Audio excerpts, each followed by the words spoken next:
Hello friends, welcome back. तो friends, Sunday के एक नए टेक Q&A वीडियो में फिर से आपका बहुत बहुत स्वागत है। आज है संडे और संडे के इस वीडियो में मैं आप लोगों के कुछ इंटरेस्टिंग क्वेश्चंस के आंसर देता हूं, आपके कुछ डाउट्स क्लियर करने की कोशिश करता हूं। तो चलिए करते हैं आज के क्वेश्चन आंसर शुरू।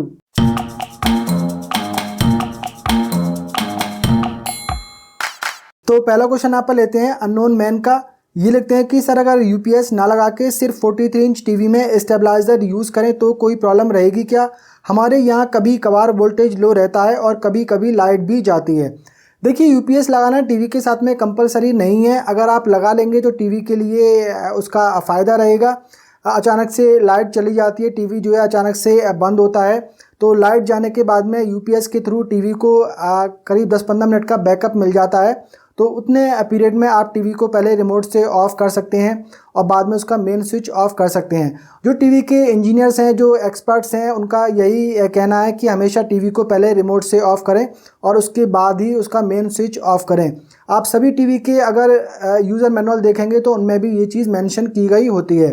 तो कंपलसरी नहीं है, अगर आप लगा लेंगे तो उसके लिए ये बेटर रहेगा। लेकिन यूपीएस ना लगा के आप टीवी के साथ में स्टेबलाइज़र भी लगा सकते हैं। स्टेबलाइज़र लगाना वैसे ज़रूरी होता है। अगर आपके आसपास में जो वोल्टेज हैं ज़्यादा फ्लक्चुएट होते रहते हैं तो डेफ़िनेटली आप स्टेबलाइज़र लगाएं। लेकिन अगर आपके एरिया में जो वोल्टेज हैं वो हमेशा स्टेबल ही रहते हैं तो आपको स्टेबलाइज़र की भी ज़रूरत नहीं है। इतना जो एलईडी टीवी की एसएमपीएस पावर सप्लाई होती है वो उतना हैंडल कर लेती है। 110 वोल्टेज से लेके और 240 वोल्टेज तक वो उसे हैंडल कर सकती है। आपने लिखा है कि कभी कभी ही लाइट जाती है या कभी कभी वोल्टेज लो होता है। तो वोल्टेज अगर लो होता है तो वो कितना लो होता है? लो होकर वो 150 पे आता है, 180 पे आता है, या वो 100 से भी नीचे चला जाता है। 100 से भी नीचे अगर जा रहा है, 110 से नीचे अगर जा रहा है तो फिर आप स्टेबलाइज़र लगा लें या उतनी देर आप टीवी को यूज़ ना करें। अगर 100 से नीचे वोल्टेज जाएगा तो टीवी ऑन ही नहीं होगा, क्योंकि एसएमपीएस पावर सप्लाई जो है उसकी रेंज में वो नहीं आता है, तो वो टीवी को ऑन वहाँ पर नहीं करेगा। तो आप चाहें तो स्टेबलाइज़र लगा सकते हैं, ऐसी कोई प्रॉब्लम वाली बात नहीं है। एक्स्ट्रा सेफ्टी रहेगी आपके टीवी के लिए। अगर वोल्टेज लो होकर 150-180 तक रहता है तो आपको स्टेबलाइज़र लगाने की ज़रूरत नहीं है। अगर कभी कभी की बात है, अगर फ्रिक्वेंटली होता रहता है, महीने में 8-10 बार ऐसा हो रहा है, तो आप ज़रूर से स्टेबलाइज़र टीवी के साथ में लगा लें तो बेटर रहेगा। अगला यहाँ पे क्वेश्चन लेते हैं दीपक सिंह जी का। ये लिखते हैं कि सर, मैंने सैमसंग का 4390 मॉडल 13,500 ख़रीदा है। टीवी में वीए पैनल है और सर वीए पैनल इतना ख़राब भी नहीं होता, व्यूइंग एंगल ठीक ठाक है, लेकिन वीए पैनल में फुल एचडी वीडियो बहुत ही अच्छी क्वालिटी में चलता है। दीपक जी, डेफिनेटली वीए पैनल की जो पिक्चर क्वालिटी होती है वो आईपीएस पैनल के कंपैरिजन में थोड़ी सी बेटर होती है। जो कंट्रास्ट इशू है, जो कलर वगैरह है, वो वीए पैनल में बेटर देखने को मिलती हैं। ब्लैक लेवल वीए पैनल में बेटर देखने को मिलता है। लेकिन सबसे बड़ी प्रॉब्लम वीए पैनल की व्यूइंग एंगल की ही होती है। लेकिन अगर अच्छी क्वालिटी का एक वीए पैनल है, उसको इस तरीके से अच्छी तरीके से डिज़ाइन किया गया, अच्छी क्वालिटी के कंपोनेंट्स उसमें लगाए गए हैं, तो उसके जो व्यूइंग एंगल होते हैं वो काफ़ी बेटर होते हैं।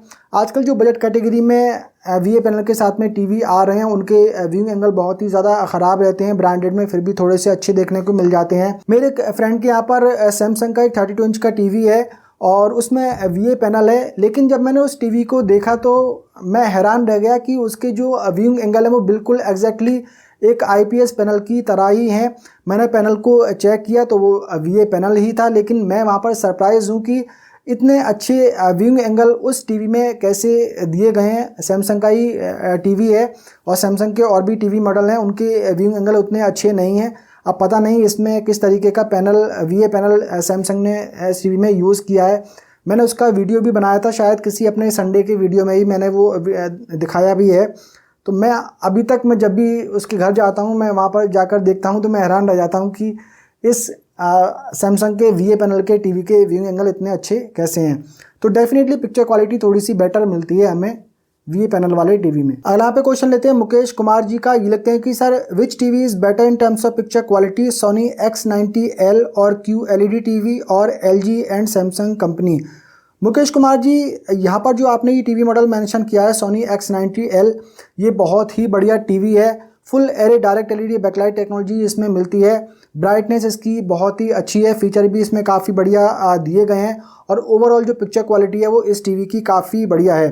तो अगर आप इस प्राइस रेंज में टीवी देख रहे हैं 1 लाख रुपए के आसपास में, तो X90L काफ़ी अच्छा ऑप्शन है, ये आप परचेज कर सकते हैं। अगला यहाँ पे क्वेश्चन लेते हैं संदीप नेगी जी का। ये लिखते हैं कि आसिफ जी, आई होप आप अच्छे होंगे। इस टाइम फ्लिपकार्ट पर सोनी X80 के डिस्काउंट के साथ अराउंड 57 के प्राइस का पड़ रहा है, क्या ये बेस्ट डील है और क्या ये टीवी अच्छा है? ये ऑफलाइन अवेलेबल नहीं है। संदीप जी, मैं बिल्कुल ठीक हूँ, आपका बहुत बहुत शुक्रिया। देखिए, यहाँ पर जो सोनी X80 के मॉडल है, ये काफ़ी बढ़िया टीवी है।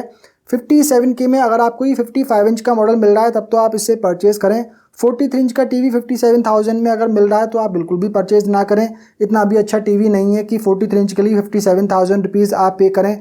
57,000 रुपीज़ में आप LG का एक 55 इंच का टीवी परचेज़ कर सकते हैं, जो कि काफ़ी बढ़िया टीवी हैं।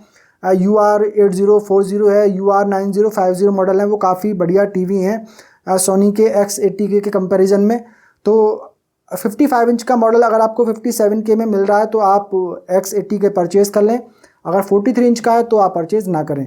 ये 57,000 प्राइस 43 इंच के लिए आई थिंक बहुत ज़्यादा है। अगला यहाँ पे क्वेश्चन लेते हैं राजकुमार भाकर जी का। ये लिखते हैं कि सर, वीडियो क्वालिटी में कौन सा मॉडल बेस्ट है 17,000 में ओनली LG का?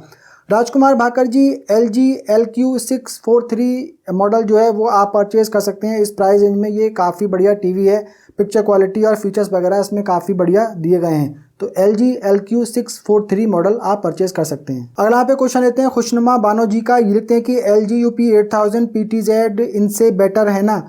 खुशनुमा बानो जी, देखिए, LG UP8000 model I think अब पुराना हो गया है, 2-3 साल पुराना मॉडल वो हो चुका है। तो वो अगर आपको कहीं पर मिल रहा है तो वो आप परचेज़ ना करें, इनमें से आप परचेज़ कर लें। इनमें आपको इससे प्रोसेसर भी बेटर मिलता है और इसमें फीचर्स भी आपको बेटर मिलते हैं, पिक्चर क्वालिटी भी इनकी बेटर है। तो UP8000 ना तो इनसे बेटर है और अब वो ओल्ड मॉडल भी हो चुका है। अगला यहाँ पे क्वेश्चन लेते हैं बीइंग सलमान जी का। ये लिखते हैं कि क्यूआरसन ग्रे स्क्रीन का वीडियो बनाइए। सलमान जी, जो क्यूआरसन ग्रे स्क्रीन है तो ये एग्जैक्टली वही सेम टू सेम स्क्रीन है जो कि एक्स इलेक्ट्रॉन ब्रांड की रिफ्लेक्टिव ALR स्क्रीन है, जिसका वीडियो मैं ऑलरेडी बना चुका हूँ। 1 मिलियन प्लस उस पर व्यूज़ हैं, वो वीडियो आप देख सकते हैं।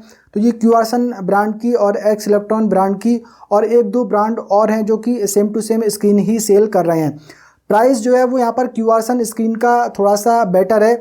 जो एक्स इलेक्ट्रॉन ब्रांड की है वो 120 इंच की आई थिंक 2700 रुपीज़ में सेल कर रहे हैं, लेकिन क्यूआरसन ब्रांड की 120 इंच की ये आई थिंक 2100 या 2000 रुपीज़ में ही मिल रही है। तो प्राइस इसका बेटर है, स्क्रीन जो है वो सेम टू सेम है। फिर भी मैं कोशिश करूँगा कि ये स्क्रीन मंगा के इसको भी मैं एक बार चेक कर लूँ, लेकिन मैं इसके बारे में कंफर्म हूँ कि ये वही सेम टू सेम स्क्रीन ही है। अगला यहाँ पे क्वेश्चन लेते हैं, इनका नाम यहाँ पे नहीं आ रहा है। ये लिखते हैं कि sir, my on 6 basic display round circle shadow problem.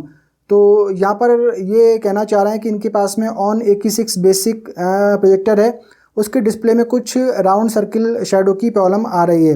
तो आपने मुझे व्हाट्सएप पे आई थिंक उसका फ़ोटो भेजा था। तो ये आपने यहाँ पर जो फ़ोटो मुझे भेजा है, तो इसको मुझे देखने से लग रहा है कि इसमें जो या तो डिस्प्ले इसका बर्न हो गया है या फिर जो इसके अंदर एक पोलराइज ग्लास लगा हुआ रहता है वो इसका ख़राब हो गया है। दोनों में से कोई चीज़ एक इसमें ख़राब हुई है, जो ये ओवरहीट की वजह से हो सकता है।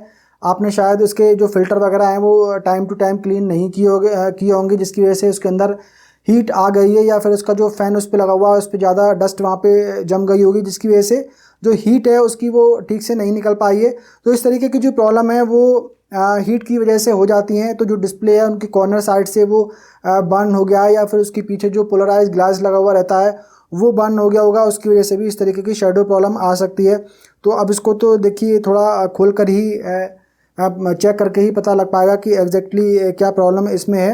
अगर आपके आसपास में कोई प्रोजेक्टर रिपेयर करने वाले हैं उनको आप चेक करवा लें, या फिर किसी LED मैकेनिक से भी आप उसको चेक करवा लें कि डिस्प्ले बर्न हो गया है। और सेम नंबर का जो डिस्प्ले है आपको ऑनलाइन मार्केट में मिल जाएगा, आप उसको खुद भी रिप्लेस कर सकते हैं। अगर फिर भी कहीं पर ठीक नहीं होता है तो फिर KVR टेक्नोलॉजी आप नेट से उनका एड्रेस वगैरह निकाल सकते हैं, फ़ोन नंबर वगैरह, तो उनसे आप कांटेक्ट कर सकते हैं। वो इसके ऑथराइज सर्विस सेंटर है उनके पास में, तो वो इसको रिपेयर करके आपको इसका वो रिपेयर कर सकते हैं। आपको प्रोजेक्टर उनके पास में भेजना पड़ेगा, वो रिपेयर करके आपको रिटर्न कर देंगे। तो एक बार चेक करके ही पता लग पाएगा कि एग्जैक्टली क्या प्रॉब्लम है, लेकिन मुझे लग ये रहा है कि डिस्प्ले या पोलराइज जो फिल्म है वो यहाँ पे बर्न हो गई है साइड कॉर्नर से। अगला यहाँ पे क्वेश्चन लेते हैं किरण ससाला जी का। ये लिखते हैं कि hi sir, can you find any solution to watch 3D movies in Android 11 TV as you APK file has been denied in my TV. Kiran Sasala ji, देखिए काफ़ी ढूंढने के बाद में मुझे वो APK फाइल मिली थी जिसको मैंने डाउनलोड करके और 3D मूवीज़ प्ले करके दिखाई थी आपको। इसका मैंने एक वीडियो अपने चैनल पे अपलोड किया था। तो उसके बाद से कुछ ही टाइम वो APK फाइल ने वर्क किया, उसके बाद मैंने दोबारा से उसको चेक किया, लेकिन वो APK फाइल जो है वो अब वर्क नहीं कर रही है, वो इंस्टॉल फाइल नहीं हो पा रही है।